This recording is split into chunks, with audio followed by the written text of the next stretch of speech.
Good morning students, आप सबके YouTube channel में आप सबका स्वागत है। आज के इस वीडियो में हम लोग अपठित गद्यांश को कैसे सॉल्व करेंगे इसकी चर्चा इस वीडियो में करेंगे। तो आइए शुरू करते हैं। सबसे पहले देखिए, 19वीं शताब्दी से पहले मानव और पशु दोनों की आबादी भोजन की उपलब्धता तथा प्राकृतिक विपदाओं आदि के कारण सीमित रहती थी। कहते हैं कि भाई जब इतनी जो 19वीं शताब्दी थी इसमें प्राकृतिक आपदाएं बहुत थी, इस वजह से मानव और पशु दोनों को पर्याप्त भोजन नहीं मिलता था। फिर कहते हैं आगे, कालांतर में जब औद्योगिक क्रांति के कारण मानव सभ्यता की समृद्धि में भारी वृद्धि हुई, तब उसके परिणाम स्वरूप कई पश्चिमी देश ऐसी बाधाओं से लगभग अनिवार्य रूप से मुक्त हो गए।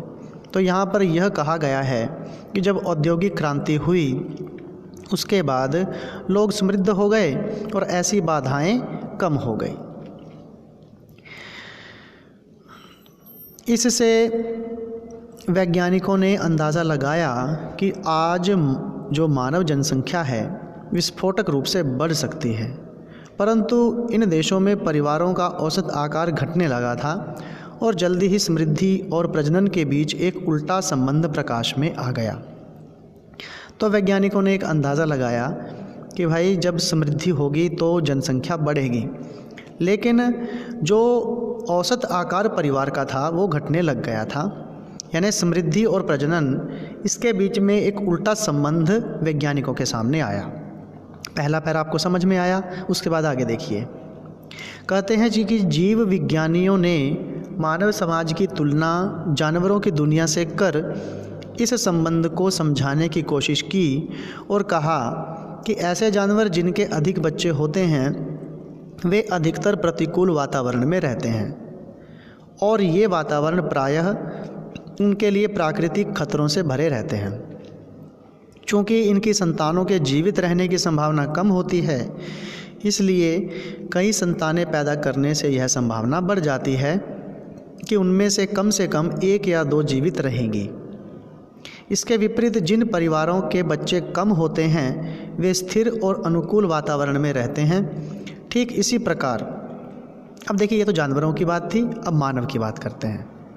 ठीक इसी प्रकार यदि समृद्ध वातावरण में रहने वाले लोग केवल कुछ ही बच्चे पैदा करते हैं तो उनके ये कम बच्चे उन बच्चों को पछाड़ देंगे जिनके परिवार इतने समृद्ध नहीं थे तथा इनकी आपस में प्रतिस्पर्धा भी कम होगी। इस सिद्धांत के आलोचक का तर्क है कि पशु और मानव व्यवहार की तुलना नहीं की जा सकती है। वे इसके बजाय यह तर्क देते हैं कि सामाजिक दृष्टिकोण में परिवर्तन इस घटना को समझाने के लिए पर्याप्त है। श्रम आश्रित परिवारों में बच्चों की बड़ी संख्या एक वरदान के समान होती है। वे जल्दी काम कर परिवार की आय बढ़ाते हैं। जैसे जैसे समाज समृद्ध होता जाता है वैसे वैसे बच्चे जीवन के लगभग पहले 25-30 सालों तक शिक्षा ग्रहण करते हैं। जीवन के प्रारंभिक वर्षों में उर्वरता अधिक होती है तथा देर से विवाह के कारण संतानों की संख्या कम हो जाने की संभावना बनी रहती है। तो आपको ये पहले का जो अर्थ है वो समझ में आया होगा कि भाई यहाँ पर पशु और मानव के जनसंख्या के बारे में बात की गई है और किस प्रकार से समृद्ध वातावरण में जनसंख्या कम होती है बढ़ने के बजाय। तो अब देखिए इसके प्रश्नों पे आप थोड़ा ध्यान से देखिए। आपको पहला प्रश्न इसमें पूछा है कि भाई कौन सा इनमें से ऑप्शन है जो इस पाठ का प्राथमिक उद्देश्य है। तो देखिए करते हैं। पहला क्या है कि मानव परिवारों के आकार के संबंध में दिए गए उस स्पष्टीकरण की आलोचना जो पूरी तरह से जानवरों की दुनिया में ली गई टिप्पणियों पर आधारित है। दूसरा ऑप्शन है औद्योगिक क्रांति के बाद अपेक्षित जनसंख्या विस्फोट न होने के कारणों की विवेचना। तीसरा है औद्योगिक क्रांति से पहले और बाद में पर्यावरणीय प्रतिबंधों और सामाजिक दृष्टिकोणों से परिवार का आकार कैसे प्रभावित हुआ का अंतर संबंध दर्शाना। चौथा है परिवार का आकार बढ़ी हुई समृद्धि के साथ घटता है तथा इस तथ्य को समझने के लिए दो वैकल्पिक सिद्धांत प्रस्तुत करना। तो आप बताइए इसमें से कौन सा ऑप्शन सही होगा। इस ऑप्शन को आपने बताना है कमेंट बॉक्स में। तो इसका मैं सीधा सा उत्तर आपको बता देता हूँ। इसका तीसरा ऑप्शन बिल्कुल सही है। कहते हैं कि औद्योगिक क्रांति से पहले और उसके बाद में दो चीज़ें हैं। एक तो पर्यावरणीय प्रतिबंध, पर्यावरण कैसा है, प्रतिकूल है, अनुकूल है, उसकी बात करनी है। फिर सामाजिक दृष्टिकोण से परिवार का आकार कैसे प्रभावित हुआ, इस संबंध के बारे में जानना। दूसरा प्रश्न आपके सामने है कि पाठ्यांश के अनुसार निम्नलिखित में से कौन सा जनसंख्या विस्फोट के विषय में सत्य है। देखिए, पश्चिमी देशों में यह इसलिए नहीं हुआ क्योंकि औद्योगिकरण से प्राप्त समृद्धि ने परिवारों को बच्चों की शिक्षा की विस्तारित अवधि तक वहन करने का सामर्थ्य प्रदान किया। दूसरा है, यह घटना विश्व के उन देशों तक सीमित है जहां औद्योगिक क्रांति नहीं हुई है। तीसरा है, श्रम आधारित अर्थव्यवस्था में केवल उद्योग के आधार पर ही परिवार का आकार निर्भर करता है। चौथा ऑप्शन है, इसकी भविष्यवाणी पश्चिमी देशों में औद्योगिक क्रांति के समय जीवित कुछ लोगों द्वारा की गई थी। देखिए, बताइए भाई इसका कौन सा ऑप्शन सही होगा। जी, इसका ऑप्शन आपका बिल्कुल सही होने वाला है पहला, कि पश्चिमी देशों में यह इसलिए नहीं हुआ क्योंकि औद्योगिकरण से प्राप्त समृद्धि ने परिवारों को बच्चों की शिक्षा की विस्तारित अवधि को वहन करने का सामर्थ्य प्रदान किया था।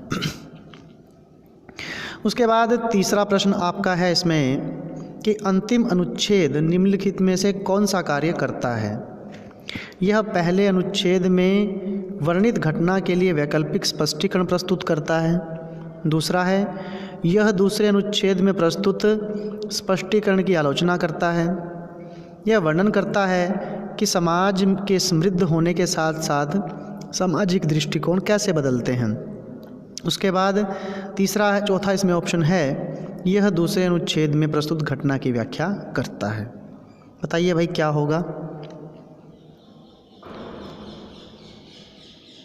अंतिम अनुच्छेद आप देख लीजिए एक बार दोबारा से। अंतिम अनुच्छेद कौन सा कार्य करता है। आपका अंतिम अनुच्छेद ये है जो कि आपका इस सिद्धांत से लेकर हमारा संभावना तक है। बताइए अब इसका उत्तर क्या होगा।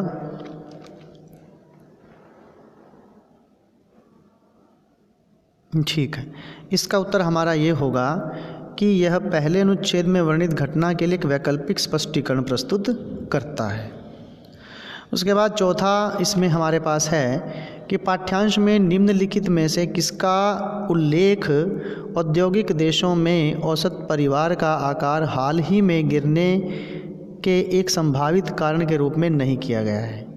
पहले प्रश्न को समझिए कि औद्योगिक देश हैं, औसत परिवार का आकार है और गिरने की एक संभावित कारण के रूप में जो नहीं है तो वो क्या है, शिक्षा की विस्तारित अवधि। दूसरा, पहले की अपेक्षा देरी से विवाह करना, बदला हुआ सामाजिक दृष्टिकोण, औद्योगिक अर्थव्यवस्थाओं में मजदूरों की बढ़ती मांग। तो भाई पहले तीनों तो बिल्कुल सही हैं, लास्ट जो ऑप्शन है वो इसमें सही नहीं है। उसके बाद पांचवें पैरे में आपने देखना है कि पाठ्यांश में दी गई कौन सी जानकारी बताती है कि निम्नलिखित में से किस जानवर के कई बच्चे होने की संभावना है।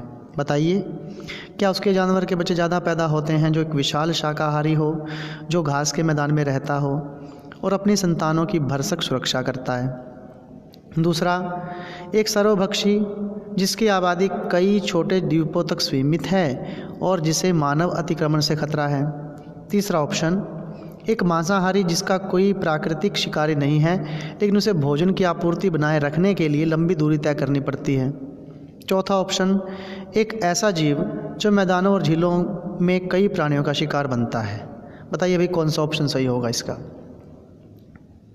सबके देखिए अपने अपने ओपिनियन हो सकते हैं, लेकिन इसका सही ऑप्शन होगा एक ऐसा जीव जो मैदानों और झीलों में कई प्राणियों का शिकार बनता है, क्योंकि मैदानों में भी वो शिकार बनेगा और झीलों में पानी में भी वो शिकार बनेगा।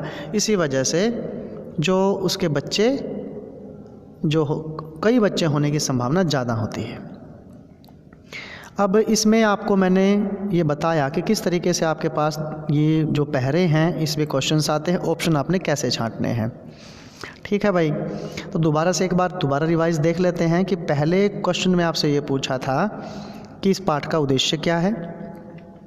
दूसरे में आपसे ये पूछा था कि कौन सा जनसंख्या विस्फोट के विषय में सत्य है। तीसरे में आपसे पूछा था कि अंतिम अनुच्छेद कौन सा कार्य करता है। चौथे में आपसे पूछा था कि इनमें से भाई कौन सा ऐसा कारण है जो जनसंख्या वृद्धि के बारे में नहीं है।